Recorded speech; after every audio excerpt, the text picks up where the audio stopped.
Members, I was in the middle of apologizing to the country for the language I used, which I said is beneath my character. I'm sorry to all those I offended, but please know I had been pushed to the edge. The people who know me know that that is not my character. I recognize my Member of Parliament for Nakawa East, Senior Council. Congratulations, my friend. Honorable members, the institution I head has the widest mandate under the Constitution. Article 52 refers. This Article 52 lists not fewer than 9 responsibilities or tasks of the Uganda Human Rights Commission. In addition to these, there are others which may arise under the state of emergency. Today, honorable members, I should be attending to these functions. I should be supervising investigations. I should be reading files. I should be writing decisions or rulings. I should be constituting panels for tribunal sessions. Today, Mr. Chairman, I should be in the field hosting barazas, talking to refugees, interacting with stakeholders. I should be hosting press conferences talking about the major human rights issues of the day. I should be convening commission meetings. But, Chairman, I have spent the past 5 months fielding questions and defending myself before every media house in Uganda. I have spent the past 5 months telling them that I am not in hiding, that there is no investigation on me, that I am not a thief. I have spent the past 5 months telling journalists that I'm not in exile, that I'm not on the run, and that we Ugandans no longer go to exile, but instead receive and host millions of refugees. I have spent the last 5 months being terrorized by the media, receiving calls from friends and relatives who comfort me, and from haters who tell me to go to hell. I spend all my time worrying about posts on X, on TikTok, and other social media platforms. Mr. Chairman, I now have to defend myself before committees of Parliament. So far, I have received at least three invitations to appear before 3 different committees of Parliament. All the invitations arrived in 2 days. One of them required me to appear the next day. Mr. Chairman, none of those invitations is about the current human rights issues. They are all about responding to false and petty accusations. This is really sad. In addition to the Commission's mandate under Article 52 of the Constitution, Section 4 of the Uganda Human Rights Commission says, I quote, "The chairperson shall be the head of the Commission, be responsible for the direction of the affairs and for administration of the Commission, and monitor and supervise the work of the Secretary." I quote. I have been taken away from these roles. My full-time job now is to defend myself against baseless, malicious, and defamatory accusations. Meanwhile, the work of at least 3 members of the Commission, that is half of the Commission, is to conspire against the chairperson and one of their colleagues, to orchestrate a smear campaign against her, to place defamatory stuff in the media, to lodge baseless complaints against her at every investigative agency on the land, to report her to the President, to the Ministry of Justice and Constitutional Affairs, to the Attorney General, to Parliament, and do anything and everything to destroy her. Their constitutional mandate is irrelevant to them. The meetings they clamour for are not for work. They are intended to avail them a forum to humiliate, to harass and taunt the chairperson. I ask, where is value for money for the Ugandan taxpayer? Honorable members, you live in this country. You have watched and listened for yourselves to the psychological terror I, Commissioner Kaheru, and a staff member suffer every day. Yesterday, you hosted here members of the commission. You listened to each one of them. You heard and witnessed the disrespect, contempt, hatred, and vitriol they harbor for me, their leader. You saw their demeanor. You heard their pettiness. I invite you just for a second to try to imagine what our meetings look like. Honorable Chairman and members, I was a member of the Uganda Human Rights Commission for 17 years. I actually was part of the Pioneer Commission. I worked under two different chairpersons, Mrs. Sekaja, the Pioneer chairperson, and the late Hadi Medikagwa. I could never have imagined that a head of institution could be bullied, humiliated, harassed and taunted and disrespected, more so to that extent. I worked under Justice Irene Mulyagonja, then Inspector General of Government, for 8 years. I cannot fathom that we, her deputies, could ever have done to her anything near to what is being done to me.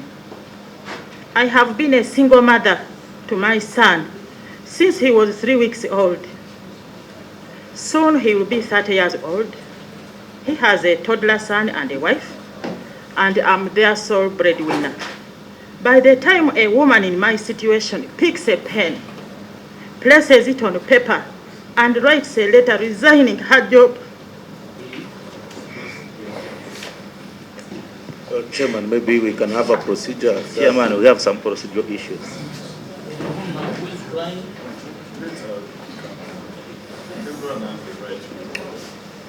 Let the chairperson finish making her submission before we chip in. She must be in unimaginable agony. On behalf of the Uganda Human Rights Commission, as currently constituted, I apologize to His Excellency the President, to this Parliament, and to all the people of Uganda and all stakeholders. We have let you down. Mr. Chairman, allow me now to respond to just a few of the accusations leveled against me. But there are so many. I will just restrict myself to a few. On the alleged exclusion of some commissioners from activities, this is not true. One of the activities which brings together the chairperson and the members of the commission is the tribunal sessions. We have two panels which I constituted for all the 6 commissioners. All the 3 commissioners, Commissioners Stephen Basaliza, Simeon Subuga, and Jacqueline Atuhaire Rabukurukru, occasionally pick allowances for these activities, the tribunal sessions, and do not show up. We fail to realize a quorum, which may lead to our decisions being challenged in a higher court. Previously, single commissioners used to preside over sessions until we got legal guidance from the learned Attorney General. On at least 2 occasions, Honorable Jacqueline Atuhaire cancelled sessions even after picking all allowances for her driver and bodyguard. I initiate draft decisions and rulings and send soft copies to every commissioner. These 3 commissioners have never contributed any comment on any draft decision or ruling, but at least they sign the final copies. So it's therefore not true that they are excluded from activities. A lot has been said about a generator. Chairman, I have a generator allocated to me by virtue of my office as a power backup. I am the one who chairs all tribunal sessions and initiates the drafting of all our decisions and rulings. It was found necessary to give me power backup. I need power and Wi-Fi to do research and write those decisions and rulings. On the issue you began with, Mr. Chairman, closure of files and dismissal of cases. I have had a sustained and choreographed mantra of she has closed files. She dismisses cases. Let me begin by saying that the mandate of the Commission is a broad one.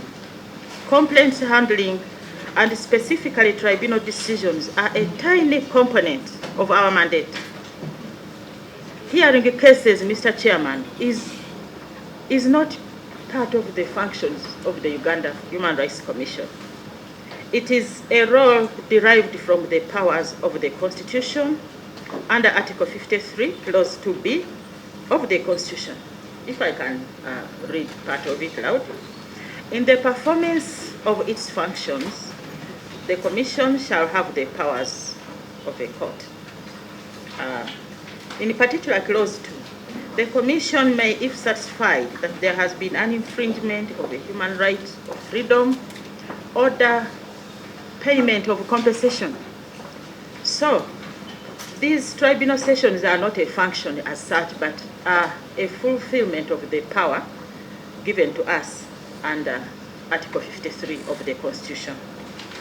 I submit that even if there were no tribunal sessions, the Commission would continue to work. In fact, for your information, Mr. Chairman, the Uganda Human Rights Commission and the National Human Rights Institution of Canada are the only two national human rights institutions in the world with the power to convene, to sit as a court. So this is merely in fulfillment of that power. Back to the closure of files without a full hearing.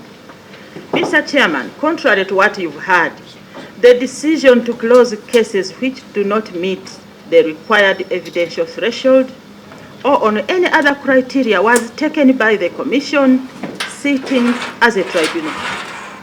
I don't know whether members, this commissioners just forgot that we decided this as a tribunal. I don't know. By the way, Mr. Chairman, even courts of judicature dismiss some cases.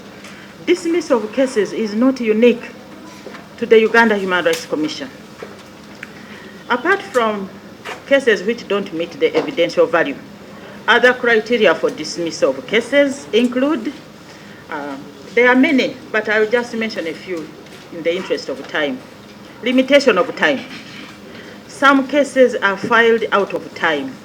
Section 24 of the Uganda Human Rights Commission Act, Mr. Chairman, says no complaint shall be brought before the Commission after the expiration of 5 years from the date on which the alleged violation of a human right to which the complaint relates occurred. So, where we upon perusal of files, if I discover that this matter was filed out of time, this is a resource-starved commission. Why should I take it to a full hearing? Why don't I simply minute on it? This matter was filed out of time, and I instruct the director to communicate closure. I don't see why that should be a crisis. The other criteria, Mr. Chairman, is non-disclosure of a cause of action. For example, where the case is that of negligence, but has been brought as a human rights violation. We've received cases to do with accidents on the roads, where a driver accidentally maybe knocks someone, and either they are injured or they die. Such cases sometimes are brought to us as cases of violation of human rights. And these are cases of negligence. So once that is made clear at the time of preparation for the hearing, this case should not go to a hearing. It should be closed and the parties informed. There are cases which are closed on grounds of suing the wrong party. Let me give just one example here, but there are so many. There are cases of so-called mob justice, where an angry mob violently attacks and harms or even kills a victim. Or in event where the police tries to rescue that victim, the victim dies in the police custody. Some of those cases are filed against the police, the same police which tried to rescue the victim. So where the evidence clearly shows that the victim was killed by the mob, but the Attorney General has been sued, why should this case go to a full hearing, Mr. Chairman? There are cases which are simply frivolous, embarrassing, and vexatious. Most of the cases I'm alleged to dismiss prematurely, Mr. Chairman, are brought by hardcore criminals, some of whom are murderers, defilers, robbers, rapists, etc. Let me give just one example, else we would spend here the whole day. Imagine a man who defiles his 6-year-old niece, pleads guilty in court, and gets a 10-year prison sentence, filing a case against the police, saying he was detained for over 48 hours before being taken to court, and therefore his right to personal liberty was violated. These cases are commonest in our regional office in Arua, where men defile their brothers, little girls, their sisters, babies.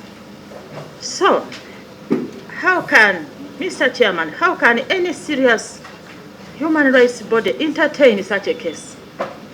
What message would we be sending to victims of crime? What message would we be sending to institutions in the criminal justice system?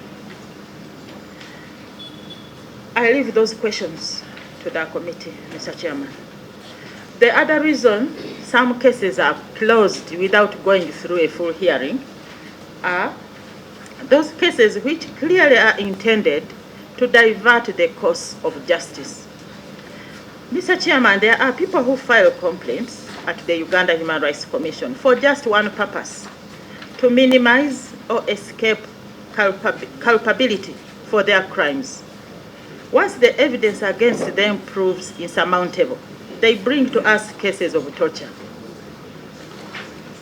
Until the Constitutional Court recently pronounced itself on sections of the Prevention and Prohibition of Torture Act, accused persons almost always invoked torture as a defense. By the way, they continue to do that. I have seen several of them walk scot-free on this ground. The Uganda Human Rights Commission cannot continue to shield violent criminals from consequences of their crimes. I will not, Mr. Chairman, I will continue to resist turning the Commission into a center for sanitization of criminals.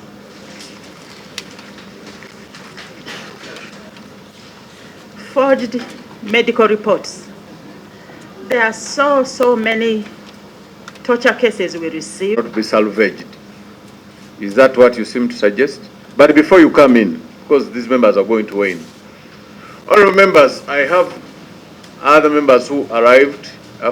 There is something I've been shy to say until it came from Honorable Marshall Alenyo. Chairman, the way I have been treated, what I have been going through, ever since I did Lugambo, to His Excellency the President, and reluctantly, there is no other person who will ever blow a whistle on syndicated grand corruption. I am here precisely because of that. Nothing else.